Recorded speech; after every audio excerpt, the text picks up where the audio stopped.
ದೇವರನ್ನ ಪೂಜಿಸುವುದು ಅಥವಾ ಆರಾಧಿಸುವುದು ಕೇವಲ ಒಂದು ಪದ್ಧತಿಯಲ್ಲ, ಅದೊಂದು ಜೀವನ ಶೈಲಿ.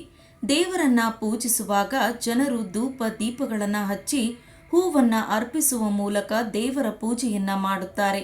ನಾವು ದೇವರ ಪೂಜೆಯ ಸಮಯದಲ್ಲಿ ದೀಪವನ್ನ ಬೆಳಗಿಸುವಾಗ ಕೆಲವೊಂದು ವಿಚಾರಗಳನ್ನ ಗಮನದಲ್ಲಿಟ್ಟುಕೊಳ್ಳಬೇಕು. ಇವುಗಳನ್ನ ನಾವು ಮರೆತರೆ ಪೂಜೆಯಿಂದ ಅಶುಭ ಪರಿಣಾಮಗಳನ್ನ ಪಡೆದುಕೊಳ್ಳಬೇಕಾಗುತ್ತದೆ. ವಾಸ್ತವವಾಗಿ ಪೂಜೆಯ ಸಮಯದಲ್ಲಿ ದೇವರಿಗೆ ಯಾವ ದೀಪವನ್ನ ಹಚ್ಚಬೇಕು ಎಂಬುದನ್ನು ಗಮನದಲ್ಲಿಟ್ಟುಕೊಂಡು ದೀಪವನ್ನ ಬೆಳಗಿಸುವಾಗ ಅನೇಕ ರೀತಿಯ ನಿಯಮಗಳನ್ನು ಮಾಡಲಾಗಿದೆ.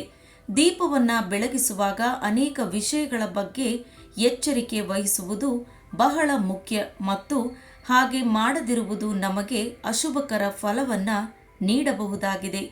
1. ದೇವರಿಗೆ ದೀಪವನ್ನ ಯಾವ ಸಮಯದಲ್ಲಿ ಹಚ್ಚಿಡಬೇಕು? ಜನರು ದೇವರಿಗೆ ದೀಪವನ್ನ ಬೆಳಗಿಸುವಾಗ ದೇವರ ಗದ್ದುಗೆಯ ಕೆಳಗೆ ದೀಪವನ್ನ ಹಚ್ಚಿಡುತ್ತಾರೆ. ದೀಪದಲ್ಲಿನ ಬತ್ತಿಗೆ ಬೆಂಕಿಯನ್ನ ಸ್ಪರ್ಶಿಸಿದಾಗ ಆ ದೀಪವನ್ನ ದೇವರ ಫೋಟೋ ಅಥವಾ ವಿಗ್ರಹದ ಬಲಭಾಗದಲ್ಲಿ ಅಥವಾ ಎಡಭಾಗದಲ್ಲಿ ಇಡುತ್ತಾರೆ. ಈ ತಪ್ಪನ್ನ ಯಾರು ಕೂಡ ಮಾಡಬಾರದು. ದೇವರ ಪೂಜೆಯನ್ನ ಮಾಡಿದಾಗ ದೇವರ ದೀಪವನ್ನ ಎಡ ಅಥವಾ ಬಲಭಾಗದಲ್ಲಿ ಇಡಬಾರದು. ಬದಲಾಗಿ ದೀಪವನ್ನ ದೇವರ ಮುಂದೆ ಇಡಬೇಕೆನ್ನುವ ನಿಯಮವಿದೆ. ದೇವರ ದೀಪವನ್ನ ಇಡುವ ಸ್ಥಳವನ್ನು ಹೊರತುಪಡಿಸಿ ದೇವರಿಗೆ ದೀಪವನ್ನ ಹಚ್ಚಿಡುವ ಸಮಯವನ್ನ ಗಮನದಲ್ಲಿಟ್ಟುಕೊಳ್ಳಬೇಕು. ದೇವರಿಗೆ ದೀಪವನ್ನ ಹಚ್ಚಬೇಕೆಂದಾದರೆ ಮುಂಜಾನೆ 5 ಗಂಟೆಯಿಂದ ಬೆಳಗ್ಗೆ 10 ಗಂಟೆಯವರೆಗಿನ ಸಮಯವನ್ನ ಅತ್ಯುತ್ತಮವೆಂದು ಪರಿಗಣಿಸಲಾಗುತ್ತದೆ. ಒಂದು ವೇಳೆ ನೀವು ಮುಸ್ಸಂಜೆ ಸಮಯದಲ್ಲಿ ದೇವರಿಗೆ ದೀಪವನ್ನ ಬೆಳಗುತ್ತಿದ್ದರೆ ಸಂಜೆ 5 ಗಂಟೆಯಿಂದ ಸಂಜೆ 7 ಗಂಟೆಯ ಒಳಗೆ ಯಾವಾಗ ಬೇಕಾದರೂ ದೀಪವನ್ನ ಹಚ್ಚಿಡಬಹುದು. ಸಂಜೆ 7 ಗಂಟೆಯ ನಂತರ ದೇವರಿಗೆ ದೀಪವನ್ನ ಹಚ್ಚುವುದು ಅಶುಭವೆಂದು ಪರಿಗಣಿಸಲಾಗುತ್ತದೆ. 2. ದೀಪವನ್ನ ಹಚ್ಚುವಾಗ ಈ ತಪ್ಪನ್ನ ಎಂದಿಗೂ ಮಾಡಬೇಡಿ. ದೇವರಿಗೆ ದೀಪವನ್ನ ಹಚ್ಚುವಾಗ ಸಾಮಾನ್ಯವಾಗಿ ತುಂಡಾದ ಅಥವಾ ಸಣ್ಣ ಬತ್ತಿಯನ್ನ ಬಳಸುತ್ತಾರೆ. ಈ ರೀತಿಯಾದ ಬತ್ತಿಯನ್ನ ನೀವು ದೇವರ ದೀಪಕ್ಕೆ ಇಡಲೇಬಾರದು.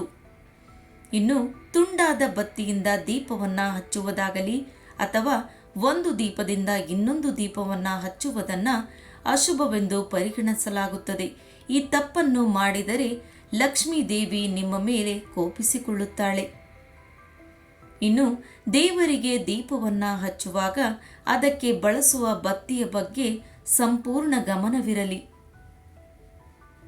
ದೇವರಿಗೆ ತುಪ್ಪದ ದೀಪವನ್ನ ಹಚ್ಚುವುದಾದರೆ ಹತ್ತಿಯ ಬತ್ತಿಯನ್ನು, ದೇವರಿಗೆ ಎಣ್ಣೆಯ ದೀಪವನ್ನ ಹಚ್ಚುವುದಾದರೆ ಹತ್ತಿ ಬತ್ತಿಯ ಬದಲು ಕೆಂಪು ದಾರವನ್ನ ಉಪಯೋಗಿಸಬೇಕು ಎಂಬುದನ್ನು ಗಮನದಲ್ಲಿಟ್ಟುಕೊಳ್ಳಿ. ದೇವರಿಗೆ ನೀವು ದೀಪವನ್ನ ಹಚ್ಚುವ ಸಮಯದಲ್ಲಿ ಈ ಮೇಲಿನ ಎಲ್ಲ ವಿಚಾರಗಳನ್ನು ಗಮನದಲ್ಲಿಟ್ಟುಕೊಂಡು ದೇವರಿಗೆ ದೀಪವನ್ನ ಹಚ್ಚಿಡಬೇಕು. ಇಲ್ಲದಿದ್ದರೆ ಅದರಿಂದ ಅಶುಭ ಫಲಿತಾಂಶಗಳನ್ನು ಪಡೆದುಕೊಳ್ಳಬೇಕಾಗುತ್ತದೆ. ಸ್ನೇಹಿತರೆ, ಈ ಮಾಹಿತಿ ನಿಮಗೆ ಇಷ್ಟವಾಗಿದ್ದಲ್ಲಿ ನನ್ನ ವಿಡಿಯೋಗೊಂದು ಲೈಕ್ ನೀಡಿ.